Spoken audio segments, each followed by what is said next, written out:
Olá pessoal, eu preparei aqui um pequeno exercício de projeções financeiras. Vamos projetar quanto uma empresa necessitaria de financiamento adicional para o seu plano para o próximo ano. Bom, o enunciado começa aqui com essa caixa. Uma empresa terminou o ano corrente com 2 milhões em disponível, 4 milhões de contas a receber e mais 4 milhões em estoques.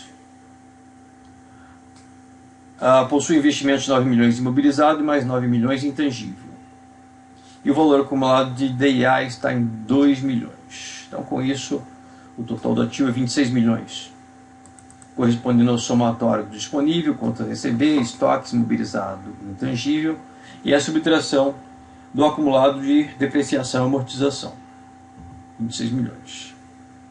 A empresa tem passivo de fornecedores em 2 milhões e contas a pagar de mesmo valor.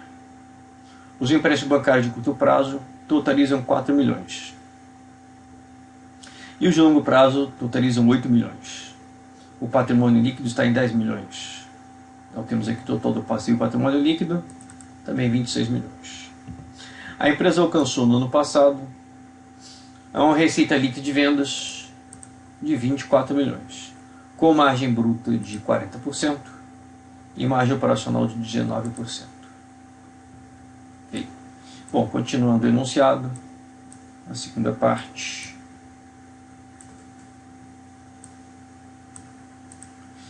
A empresa projeta para o próximo ano que conseguirá aumentar as vendas em 10%, com repetição das margens bruta e operacional. Então, aqui para o próximo ano, fazer a projeção, 24 milhões vezes 1,1.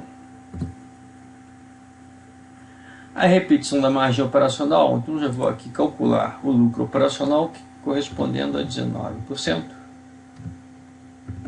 e 26,4 milhões. A princípio eu não vou precisar calcular o lucro bruto, vou partir direto do lucro operacional. Estima-se que a despesa anual de DIA ficará em 0,8 milhões. Essa despesa de DIA, ela faz parte das despesas operacionais. Então eu não preciso me preocupar com o lançamento desse valor na projeção de resultado. Já está inclusa a minha projeção de despesas operacionais, que vão fazer com que o meu lucro operacional chegue a um valor projetado de 5,02. Mas essa despesa de DIA de 0,8 milhões, ela fará com que o valor acumulado de DIA salte de 2 para 2,8 milhões. Então a projeção de DIA acumulado 2,8 milhões. Bom, a taxa de juros sobre os empréstimos de curto prazo e de longo prazo será de 8% ao ano. Lá adiante o enunciado diz que as contas circulantes operacionais, tanto ativo quanto passivo, deverão crescer proporcionalmente às vendas. Haverá aumento de apenas 5% disponível. Não haverá mudança no saldo de empréstimos de curto prazo. Bom, também o enunciado não fala nada sobre os empréstimos de longo prazo. Eu posso, a princípio, supor que os saldos de empréstimo de curto prazo e de longo prazo se repetirão, pelo menos por enquanto. Ok? Bom, então a partir dessas projeções de manutenção do saldo de empréstimo de curto prazo e longo prazo, eu posso projetar minha despesa de juros 8% sobre somatório de 4 mais 8.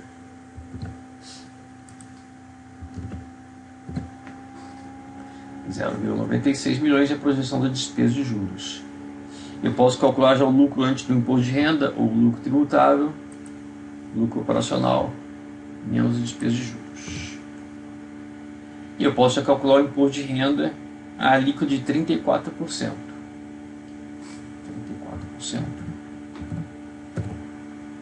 De 4,06. E finalmente o lucro líquido correspondendo ao lucro antes do imposto de renda, o LAI, menos o imposto de renda. Aqui, 2,68 milhões. A empresa pagará dividendos ao total de 1,2 milhões. Ok? Bom, a demonstração, a projeção do resultado está levando a uma estimativa de um lucro líquido de 2,68 milhões e uma distribuição de dividendos de 1,2 milhões. A importância do confronto do lucro líquido com os dividendos é que o lucro líquido aumenta o patrimônio líquido, aumentando a reserva de lucros. E os dividendos diminuem o patrimônio líquido, diminuindo a reserva de lucros. Então eu posso aqui considerar que o patrimônio líquido, partindo de 10 milhões, ele irá aumentar em função do lucro líquido projetado e irá diminuir em função dos dividendos. Então eu tenho aqui uma projeção de um patrimônio líquido de 11,48 milhões. Ok?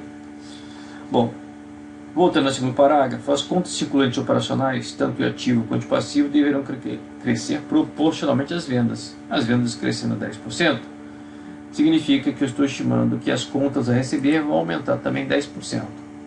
As contas a receber são contas operacionais circulantes, são decorrentes da política de cobrança da empresa, 4,4 milhões.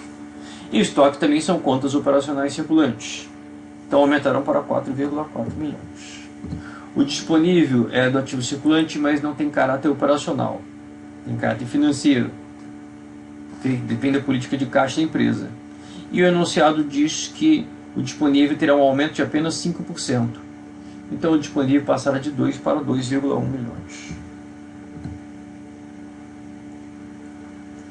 Bom, as contas circulantes operacionais do passivo também aumentarão em 10%. Fornecedores, 2,2%. Contas a pagar, 2,2%. Empréstimo de curto prazo é do passivo circulante, mas não tem caráter operacional. Ok? Bom, não haverá mudança no saldo de empréstimo de curto prazo. Para o crescimento das vendas, a empresa projeta investir 1 milhão em imobilizado. Então, o imobilizado passará a 10 milhões. E mais 1 milhão em intangível. Então, o intangível também passará a 10 milhões. Com isso, eu posso já fazer a projeção do total do ativo, correspondendo ao somatório das contas circulantes, disponível a receber, estoques, com as contas não circulantes, imobilizado intangível.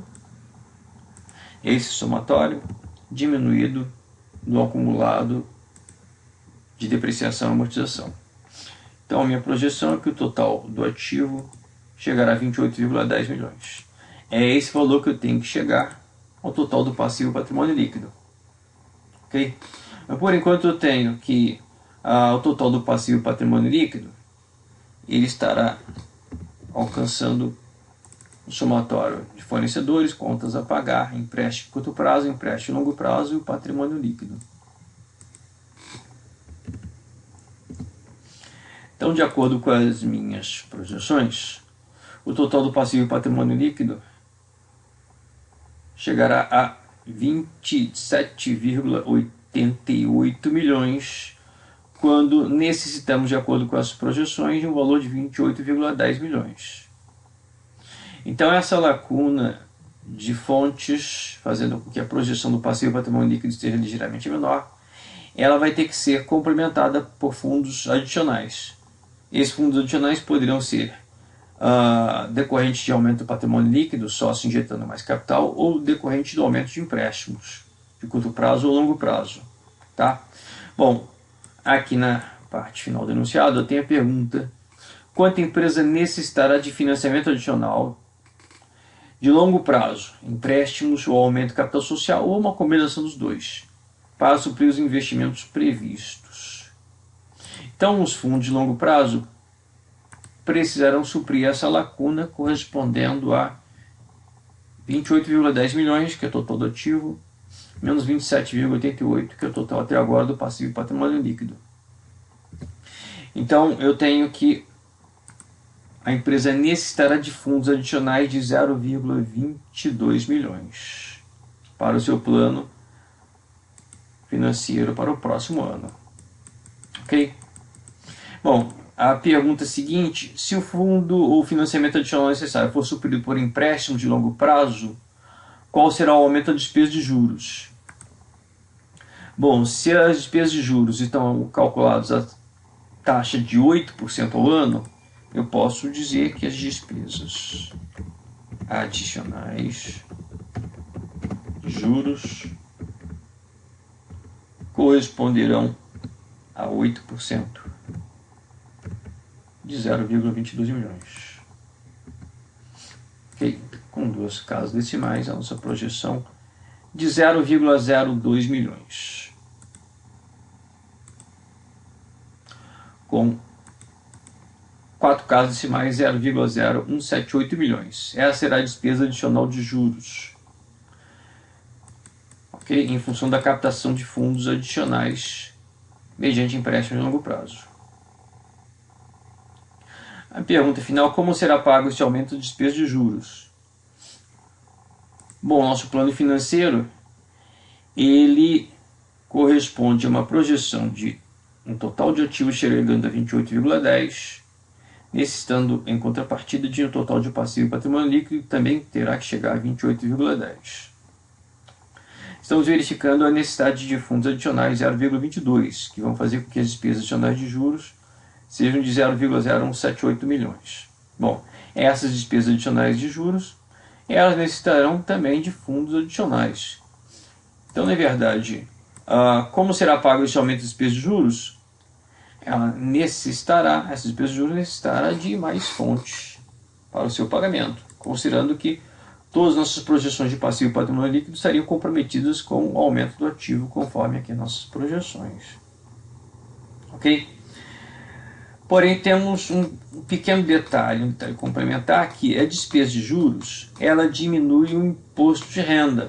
Como podemos ver em nossas projeções aqui, essa despesa de juros para o próximo ano, ela diminui o lucro antes do imposto de renda, em consequência diminui o imposto de renda. E o imposto de renda é calculado a 34%. Então eu posso dizer a vocês que essas despesas adicionais de juros, elas trazem uma economia fiscal associada ao imposto de renda de 34%. Okay? Então essas despesas adicionais de juros, na verdade, elas vão consumir fundos um pouco menores em função da economia fiscal. Então eu posso dizer que o pagamento dessa despesa adicional de juros vai corresponder ao que eu vou calcular aqui como despesas líquidas de juros, ou seja, pós-imposto de renda. Essas despesas líquidas corresponderiam a despesas de juros multiplicadas por 66%, ou seja, 1 menos a líquida do imposto de renda, 34%. Então, na verdade, o pagamento dos juros necessitaria de fundos adicionais a este valor aqui, 0,0118 milhões, ou arredondando para 3 casas decimais, fundos adicionais de 0,012 milhões. Então a empresa precisaria de fundos adicionais de 0,012 milhões para o pagamento dessas despesas adicionais de juros, considerando-se sua economia fiscal. Ok? Isso faz com que o nosso FAN ele chegue no momento a um valor acumulado de 0,22 mais 0,012. Ok? 0,2348, ou seja, 0,235 milhões. Essa é a nossa projeção de fundos adicionais necessários, considerando-se o uso de empréstimo de longo prazo para a cobertura das necessidades financeiras da empresa. Ok? Por enquanto é só. Um abraço.